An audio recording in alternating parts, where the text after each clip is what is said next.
Njëri pi figurave kryesore politike në mesin e republikanëve, posaçërisht në administratën e kaluar të presidentit Trump është Richard Grenelli, I cili mbajti disa pozita të rëndësishme, po për opinionin kosovar, pozita e tij më e rëndësishme ka qenë ajo ndërmjetësuesit mes Kosovës dhe Serbisë. Ka qenë shumë afër marrëveshja, mirë po pastaj arrestohet presidenti Thaçi edhe niveli I bisedimeve bie pak. Richard Grenelli është në një vizitë të befasishme në Kosovë, I cili dje vizitoi veriun e vendit, ata kam të ftuar mësonte mysafir. Mr. Grenelli, thanks for having you here. Thanks for having me. It's always a pleasure. What's the purpose of your visit in Kosovo now? Well, I'm a private citizen now. I'm completely in the private sector. Can a high official of former administration be a private citizen ever? Sure. Really? Well, I think so. I mean, look, I don't have any position in government whatsoever. I'm on the outside, but let me just give you a vision. If you go back to the 4 agreements that I negotiated between Kosovo and Serbia, they were largely, if not exclusively, economic. Yeah.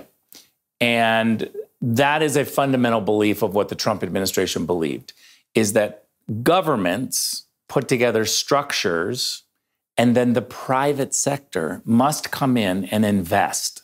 The private sector, capitalism, is the key. So I'm now in the private sector. Okay. And when I look at the world and working for a private equity firm and figuring out where do you want to invest, my heart is in the Balkans. Really? Yeah, Why? Of course. I don't know. But why? It's quite weird, by the way, because, I mean, Balkans, not much peace, tensions. Are you saying you're weird? No, weird the idea to come in the Balkans and to work in the Balkans. Look, I can't explain why you're passionate about something. Does anyone ever know why? I don't know. When you fall in love, do you know why you fell in love? No. I think when questions you will never get. Exactly. When you fall in love, there's always family members that say, what? Like, why did you fall in love with that person? Yeah, sure. So yeah, are there people that are saying, why did you fall in love with the Balkans? Probably. But I have, and so I like to come here. I enjoy the people, I enjoy the food. Okay. Certainly the coast of Albania is probably one of the best in the world, and it's much cheaper, so I feel like I have a secret. Yes. So between Belgrade and Tirana? Oh, I like them all. I'm still a diplomat. Okay, some hard questions. There is a speculation online that you are paid by Belgrade. Yeah. I've seen that before. Ridiculous. Yeah. I've never taken any money from them. No, look, I think, you know, I get uncomfortable even having to bat it down because then it's out there and it sticks and everything. But I get it. We live in a world where there are rumors and you have to bat them down. Let me just say that something about this particular ugly rumor. It goes to the heart of what every person who is trying to solve problems has to deal with, which is you're biased. You are somebody who is, you know, terrible on the other side. And look, it hurts because I am very proud of the fact that I think I'm the only human being to have ever lived on the earth, to have received the highest honor from Kosovo government and Serbia government. Do you know of anybody who has received both the highest award from both governments? Not even Mother Teresa. Correct. Yeah. So I guess my point is that I feel very comfortable calling out the situation as I see it, trying to move us forward for peace. And when one side says, you're being paid by the other, it says more about them. Yeah. Because they are biased and they don't like the referee. Would it be difficult for United States that one high official to take money from foreign governments and then to hope again to be part of the US government? Is it this filtered? Yeah, I would think that that's immoral and you can't do that, right? Yeah. You visited north part of Kosovo yesterday. Yeah. I saw you walking in the main street of northern part of Kosovo. It is impossible for Albanians to go and walk there. Some people there... Why? They beat journalists. They beat civilians. Did you talk to them? Because yeah, I talked to a lot of people. Look, I think that you and I have talked in the past about a perceived conflict. Yeah. Right? There are perceived conflicts where people say, oh, that's a terrible situation, so I don't even want to go there, or I have beliefs. I think Albanians can go to there. It's difficult. Look, maybe it's difficult, but it's not impossible, and we need to live in a world, and we need to have a vision where it is possible. Yeah. And so I would go with you and walk. I would be very skeptical to go there. Listen, I have a strong opinion about our government, and it's public.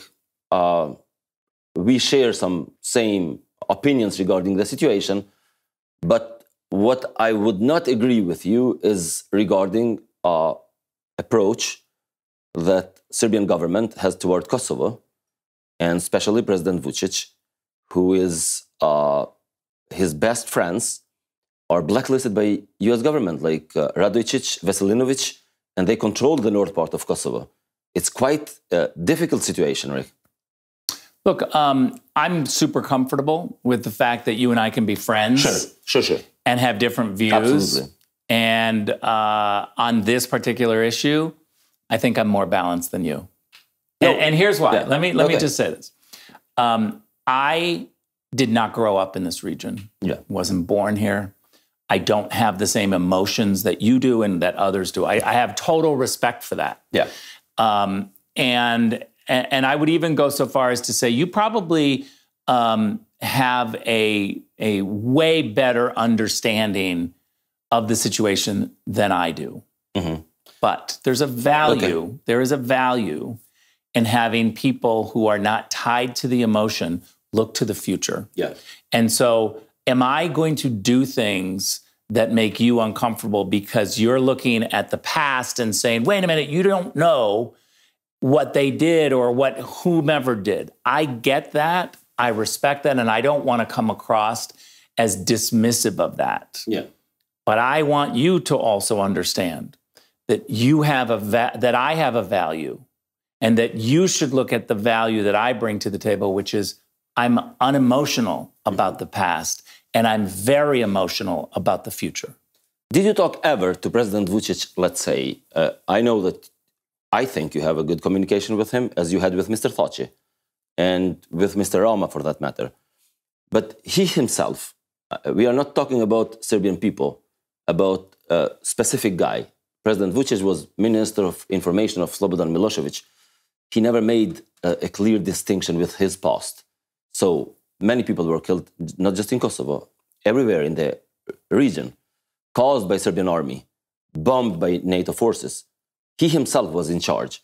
So did you have a chance just to talk to him and ask, do you regret, at least for what you did and who you were? Yeah, look, I think that your question is a legitimate question, but I would just go back to my previous answer, which is there's a huge benefit in having a person, and again, I'm no longer in the government, so it's when I was a former, there's a benefit to having a former referee, right? Somebody who doesn't look to the past. And again, when I talk about not having the emotions of the past, I get that some people are going to look at that and say, ugh, you're insensitive to us, you're stupid, you don't understand. I get it. I'll never be that emotional about the past, but there is a value in that. And all I'm trying to do is convince both sides is that I look to the future. I want your kids, I want our kids to not have to move to Germany and Hungary and Poland to get a job. I want them to stay here. I want them to stay in the north. I want them to stay in Belgrade and Tirana and Pristina.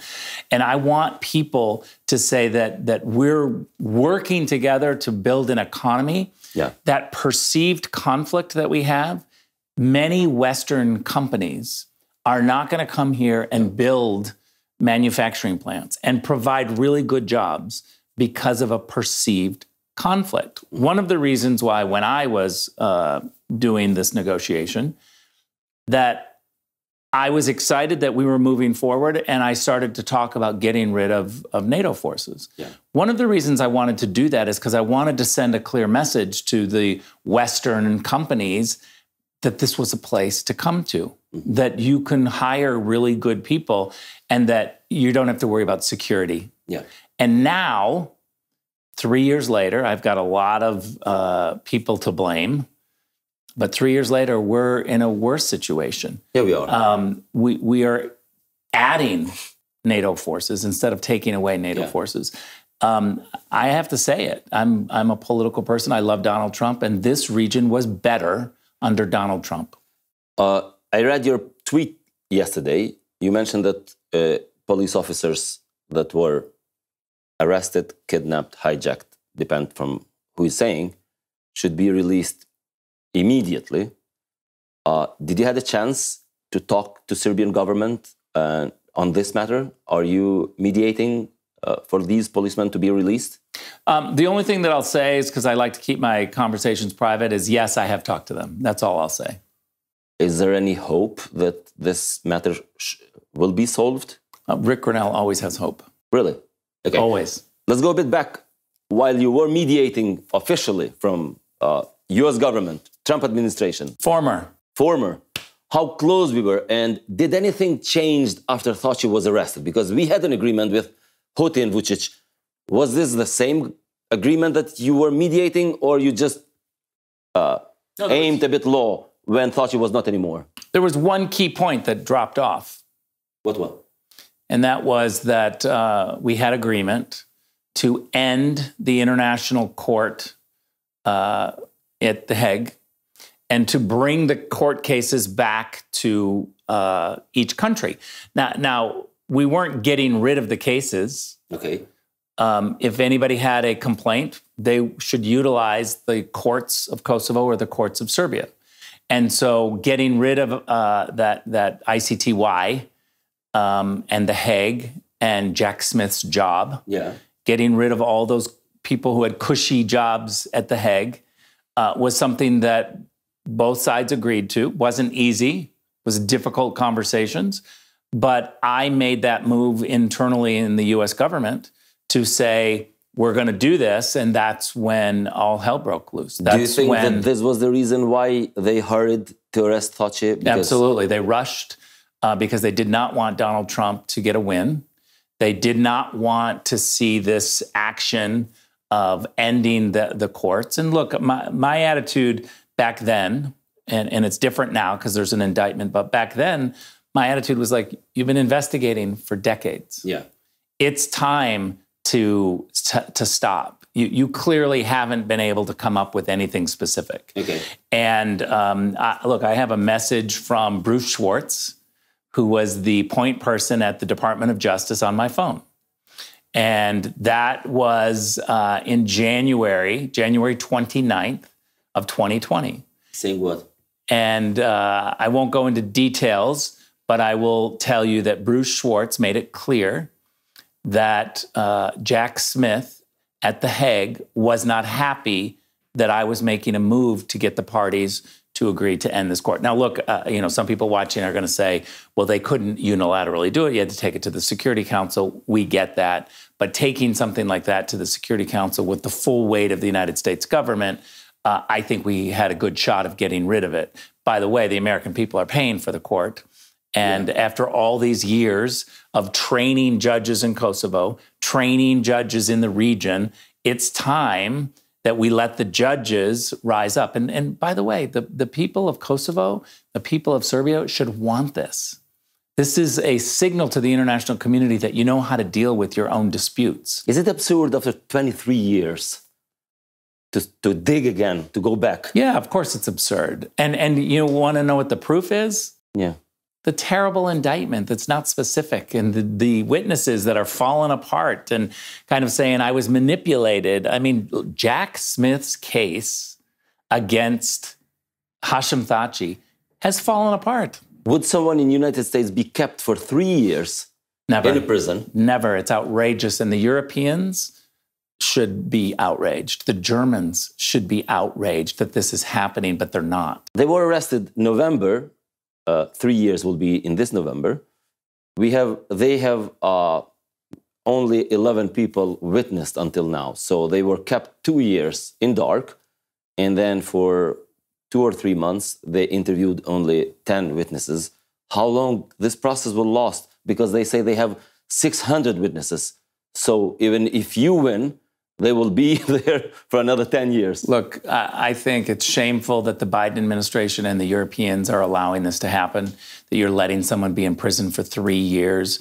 You can't talk about the rule of law. You can't wag your finger at other countries talking about justice if you let this happen.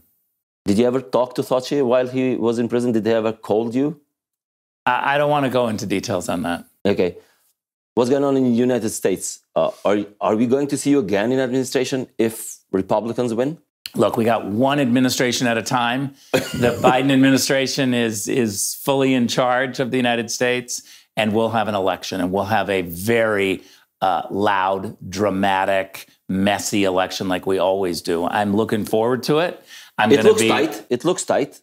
So polls for Donald Trump are quite high. Yeah, I'm biased. I think that... Are you biased? We haven't had in modern history in the United States an election, a presidential election, that literally shows the two presidents going head-to-head on what they did when they were president. Yeah. Usually what you have is somebody saying, if I become president, this is what I'm going to do. He had 4 years. And you have to kind of hope and pray that they do that. Now, we're going to be able to show the Biden economy versus the Trump economy, the Biden global affairs versus the Trump foreign affairs. Tell me a country in the world that is better off because of Joe Biden. I don't think you could come up with one. Joe Biden, for us as a Kosovars, we have an absolutely huge respect for him, for what he did for Kosovo. In the past. In the past. In the past. In the past. He was absolutely one of the greatest senators. He wrote the letters, he wrote editorials, he was If letters and editorials would have done something big, then I would give you all that credit. The only thing that we have there are a whole bunch of senators who wrote letters and did a whole bunch of things. Yeah. Joe Biden was around for a long time, so he was the chairman. Yeah. But Joe Biden, for the last 3 years, has done very little for this region. And I find it to be a huge problem. You look at the messes that we have, it's because there's no attention from the U.S. Remember, the U.S. policy right now is that the Europeans are in charge of Kosovo-Serbia negotiations. I am absolutely a fan of domestic government in Kosovo to be bipartisan when it comes to the United States. Smart, probably. We absolutely should be careful, not supporting any of the other candidate, because we have friends in both sides. Yeah, and we too. We should do the same thing. It is stupid. What do you like most about Kosovo, Rick? Can you tell me? I would say my friends. Okay. I love coming here because the people are amazing. I think that they're really hungry for freedom. They're hungry for capitalism. Yeah. They work hard. They're good people. And so I like coming because of my friends. You were the first openly gay high official in administration. We had a parade a few days ago, Pride Parade, in which Prime Minister of Kosovo, for the first time, before him also Thaçi did. Yeah. But I think we are the only country in the region with this open-mindedness regarding the I think diversity. Serbia does too. I haven't seen President Vučić going in the parade. Oh, so I thought you were saying with the countries being open. Yeah, but still, we have a Prime Minister of Kosovo who won 51% from a majority Muslim President country. Thaçi picked a Prime Minister who's openly gay. Yeah. That's pretty historic. Yeah, it's pretty historic. So we have, I mean, again, I have my opinions regarding this government, but we are holding well. So we have good media, we have good civil society, strong constitutional court, strong courts.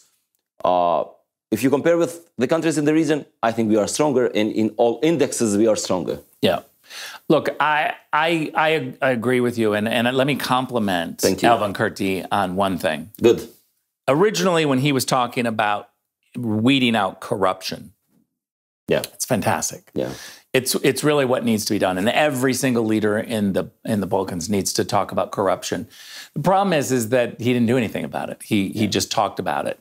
And again, my criticism of Elvan Kurti is that I can't come up with one idea that he's supported that the Americans wanted. He's always been against everything that the Americans have put forward. And so, look, we have a special relationship, United States and Kosovo. I want to protect that special relationship, but I think it's at one of its lowest points right now.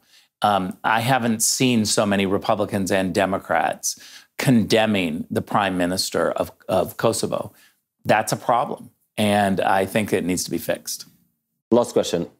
If we see you again in a high position, are you going to deal again with the Balkans from anywhere that you are in? I mean, look, that's a big hypothetical. I know. Who knows what's going to happen in my life? Yeah. I'm a cancer survivor, so every single day that I wake up and I'm living, I'm happy. Let's let the future kind of play out, and we'll see. Rick, thank you. All the best. Pleasure to interview you.